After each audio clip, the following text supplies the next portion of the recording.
In front of me is OnePlus Open, and today I would like to show you how you can add a password to Google Passwords Manager.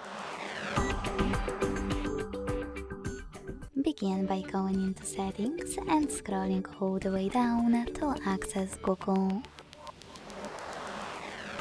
Then tap on All Services, Autofill, Autofill with Google and Google Password Manager.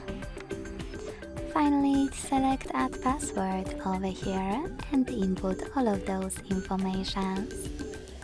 At the top, you can select any website or tap on Select App and tap on the chosen one.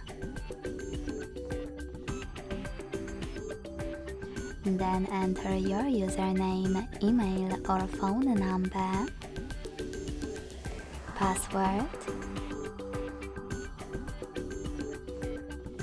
and even take some helpful notes.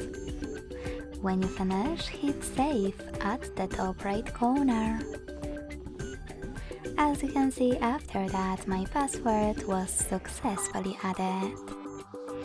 Thanks so much for watching. If you enjoyed this video, leave a like, comment and subscribe. Bye!